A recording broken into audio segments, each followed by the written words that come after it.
All right, hey guys, welcome to video 3 on our contract to closing course. Today we're going to go over the due diligence request form.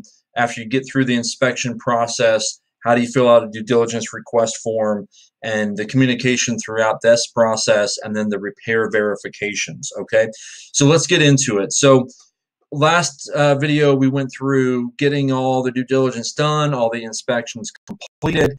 And now we're through with that. So the first thing I'll say here is make sure you are through with everything. Make sure you are done with all of your inspections. You can put multiple due diligence request forms to the seller. You can send 10 of them to them. But how do you think that's viewed from the seller's perspective? Put yourself in their shoes. If you're the seller and you get a repair request and you say, all right, we'll agree to do that, and then 2 days later you get another one, and then 2 days later you get another one, people don't handle that very well. So the only time I would do multiple ones is if something just popped up that you just couldn't avoid, or we're in the middle of a time crunch on a due diligence period or something like that, and we just say, hey, look, we're going to get you this first request, and here's what's on it, but we're still waiting on the radon inspection to get back. As soon as we have that, we'll let you know about that. Just let them know that there may be something else coming. Because, again, sellers don't respond well to multiple requests. Okay, so let's go over to a sample home inspection. We talked about that. Getting a sample home inspection to your clients, make sure that they can see something like this and have are aware of what to expect when they get a home inspection report back. It's very helpful. So when they get theirs, if it looks like this, they don't freak out. This is kind of a normal house, nothing too out of the ordinary. It's got a couple issues, but nothing tremendous. So they need to know what this is going to look like. All right. So let's say we're done with inspections and we come back to say we did a radon test that came back clear. Again, it's 4.0 picocuries per liter.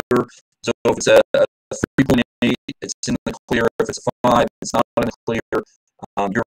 Your radon, just sidetracking there for a minute.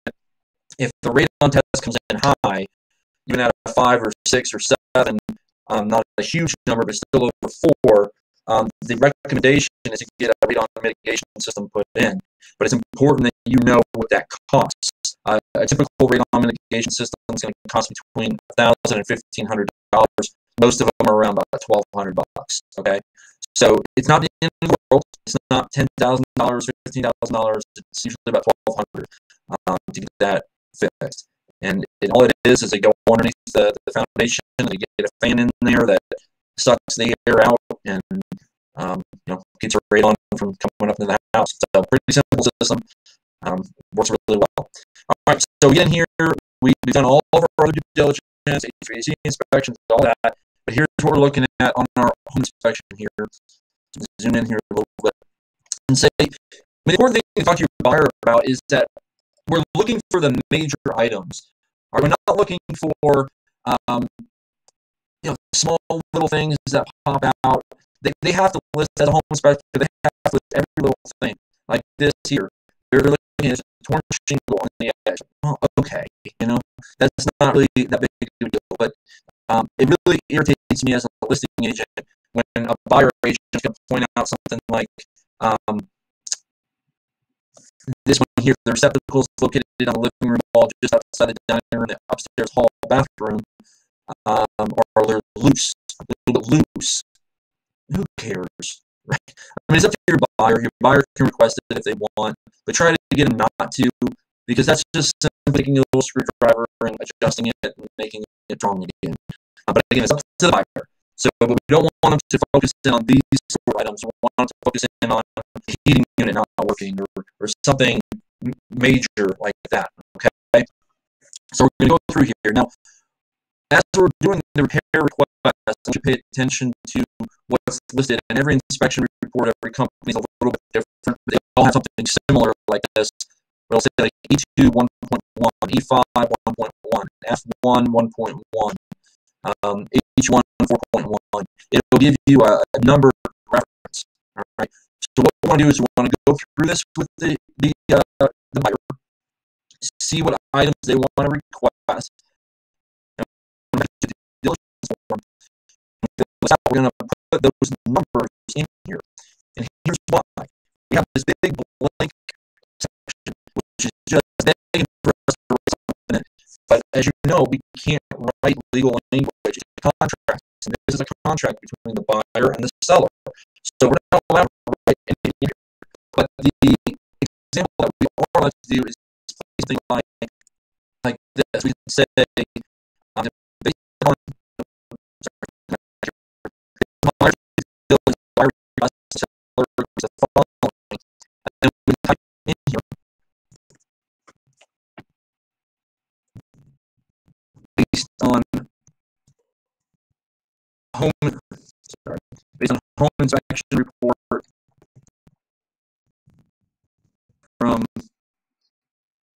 Joe Inspector on 4/9/20 items, whatever it was. So back here, say H1 4.1.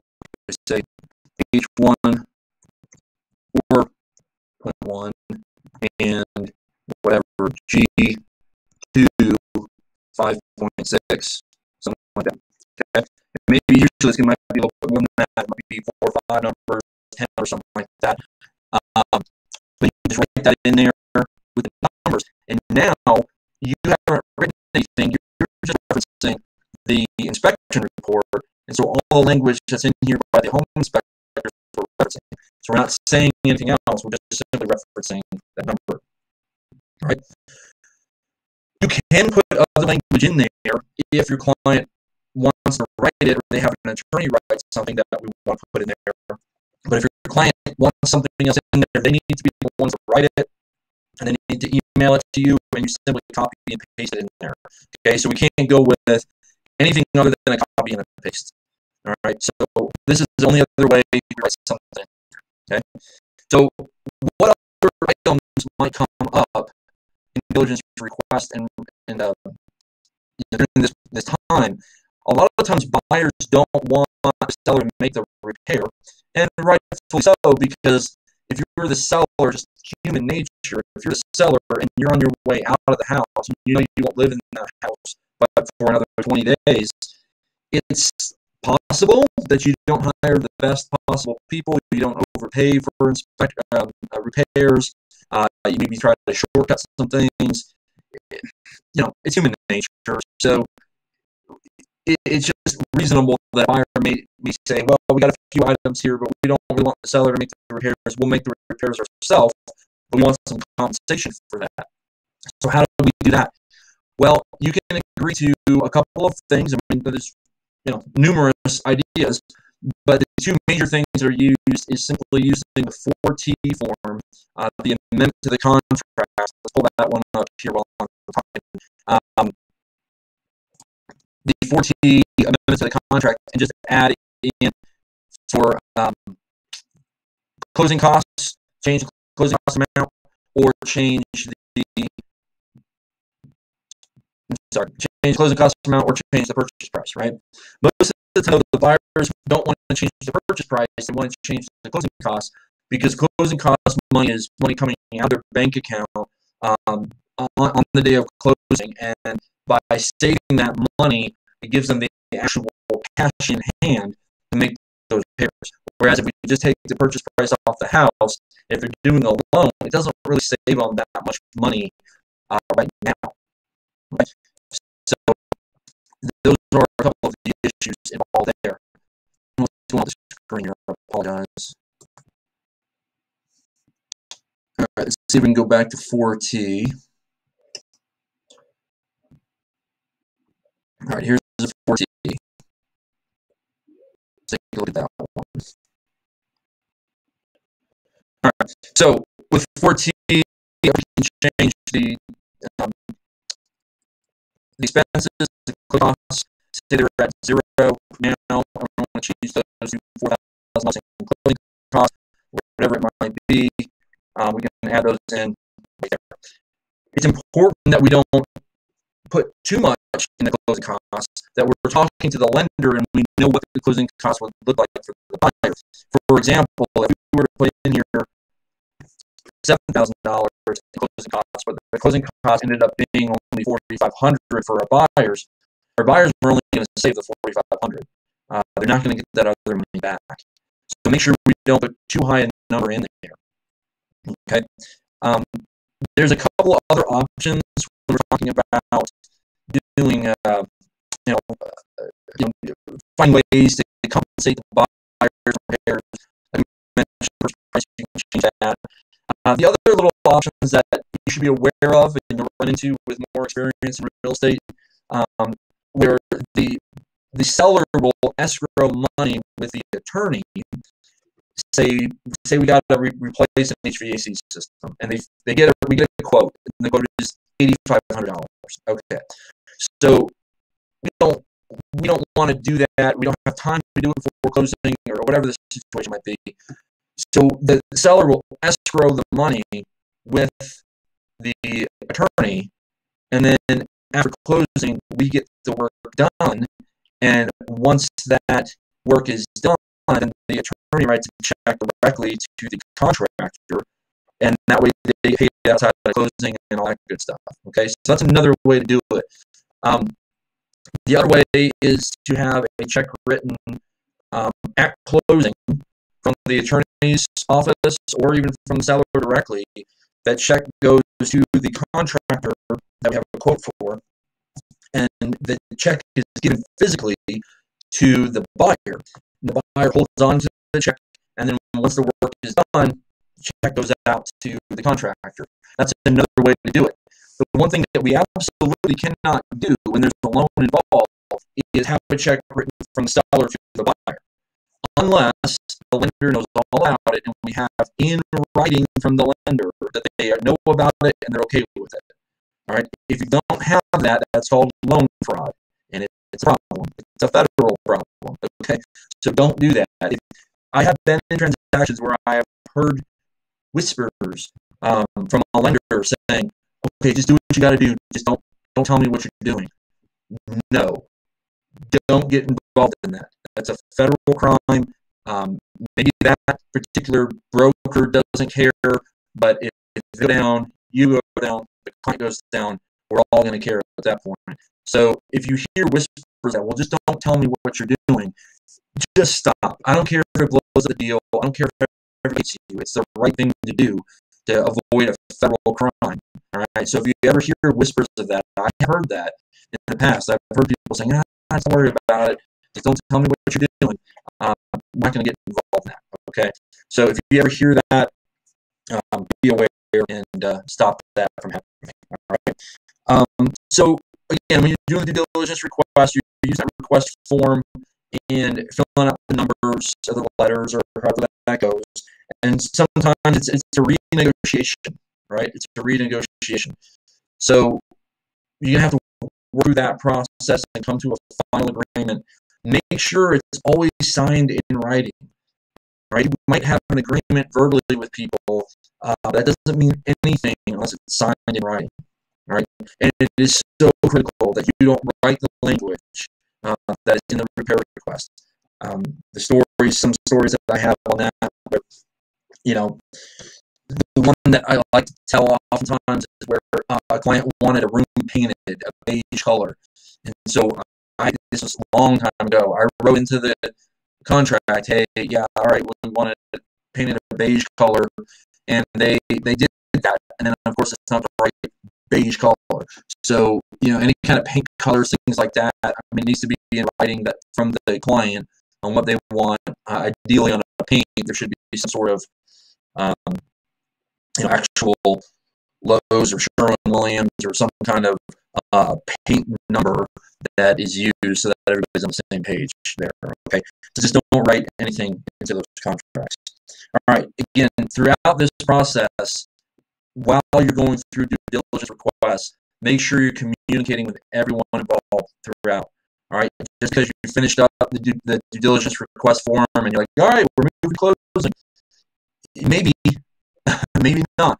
And so make sure you're staying in contact with everybody involved, talking to the listing agent on a regular basis. And like I said earlier, and I think it was video 1, for me, the way I do that, where I could handle 40, 50 transactions of closing at one time, is that every day I'm pulling every single contract out and I'm looking at it and I'm doing one thing, not spending an hour on each file. I'm doing one thing with each file. So I often did that early in the morning, where I do send out an email to the lender saying, hey, where are we with this deal? Are they good to go? Or we having issues? Send.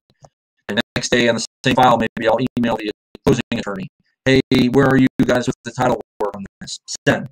Next day, maybe I'll email my client. Hey, just let you know, last couple of days, I talked to the lender and the closing attorney. Sounds like we're all good to go on things. Let me know if you need anything else. Send. That's how long it takes every day for each file. So yes, you can handle 10, 20, 30, 40 deals going on at the same time, going to closing, by spending 10, 20, 30, 40 minutes per day. I don't know about you, but if I had 20 under contracts all the time, and I had an extra 20, 30 minutes a day just to keep those moving forward, it's not a big deal. Oftentimes people stress out, oh my gosh, it's so much work. Not really. Not really. If you do a little bit every day, you just continue to update people a little bit every day, a little email here, a little email there. It's just not that hard. All right. So make sure you're doing that throughout the whole process. All right. So the last thing I want to talk about, let's pull this up here a little bit. The last thing I want to talk about on this video is about the repair verification. All right, so we got a due diligence request form out there. It's been agreed to by the seller. How do we verify that it's been done? So again, by using the language from the home inspector, they will always, for the serious issues, say, qualified contractor, licensed electrician, licensed plumber, something like that. So that's not negotiable unless it's changed in the writing. So if the seller decides just to do something themselves and didn't use a professional, something you need to be aware of and let your client know what had happened. Okay. So how do we verify the repairs? Well, number one, get receipts from the listing agent. So yeah, they got the plumber out there and they got it fixed. All right, we'd like to see the receipts.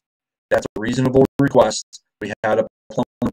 You guys paid a plumber. We'd like to see the receipts and know who it was for future reference and so on. So get the receipts from the listing side. If you're a listing agent, tell your seller, keep receipts. I want to see them because the buyer is probably going to ask for them. I want to make sure we give those to them. All right. And unfortunately, you will have to catch your client and the other side in a lie sometimes, because they say, yeah, we got it done. And you ask for the receipts. Sure enough, they didn't get it done. So you do that politely and kindly, but you just keep asking for them until you get them. Okay? So asking for receipts. Well, what if, okay, so you have the receipts, but it still doesn't mean that it's actually repaired. So how do we verify that? In the next video, we're going to talk about walkthroughs and closings, but I'm talking about it here because you do not want to wait for the final walkthrough to verify your repairs. You need to do that prior to the final walkthrough. The final walkthrough is not supposed to be verifying repairs. It's just supposed to be there to make sure the house doesn't burn down. Okay, so make sure you're looking at, you're spending time, you're getting an appointment from your buyer, and you're going to the property to make sure that you verify that these repairs have been done. So who does the verifying? Not you. All right, that's the point I want to make. Not you. So the buyer can come with you, and the buyer can sit down and go through the house with you, and they can say, yeah, it looks like it's been done, looks like we're good to go, no problem. All right, great, wonderful, let's move on. You can also get the home inspector to come back and do a verification of repairs that something has been done. Almost all home inspectors will do that. They want to charge a fee for it, of course, for their time. Usually $100, $150, something like that, to come back and verify some repairs. Sometimes buyers will even ask sellers to pay for that verification, something I would put into the due diligence request form and not do it later, but that's fine. You could ask for that, ask for the sellers to pay for that. So that's a great way to do it, have the inspector come back out and verify that the repairs were done. If they ended up not being done, then, inspector should find that. And then The problem, though, that you'll run into sometimes on the verification is your buyer client's out of town. They're out of state, out of country, on vacation, and they're like, hey, Aaron, we're closing in 2 weeks, but we're still here in Switzerland, and we need you to verify that those repairs were done. Nope, not going to do it. All right. Now, I know the pressure that gives, because you want to do right by your clients, and obviously in that case, I'd say, well, let's hire the home inspector to come back and verify it for you. I'm not a contractor. You don't want my verification that electrical work has been done, because that's not what I do well. So let's get a professional out there to verify. If they say, oh, come on, Aaron, just go by and just let us know if they actually did it or not. Those are the pressure, the peer pressure that you get from your clients. You're not going to do it, though. The only thing that I would allow you to do, the only thing that I would do myself, is I would go out to the property with my client, use my cell phone, and FaceTime them, take some pictures to send to them, take some video to send to them. That's okay, but nowhere in the video or the pictures am I going to say, yep, repair has been done, here's the pictures, you're good to go. I'm not doing that. I'm going to say, here's the pictures, here's the video. Right? That's all I'm going to say. I'm not going to be liable for the repairs just because it looked like they were done to me. All right, so that's very important. To never ever be the one to say, yeah, it's good to go. Don't ever say that. That's not your lane. Okay, so you can take pictures, you can take video, do FaceTime with them as a last resort, but ideally you're going to have home inspectors or the buyer themselves come out to verify. Okay, all right. So that'll conclude video number 3 here. The fourth video, we're going to talk about the final walkthroughs and closings. All right, so click through to video 4 if you'd like, and thanks.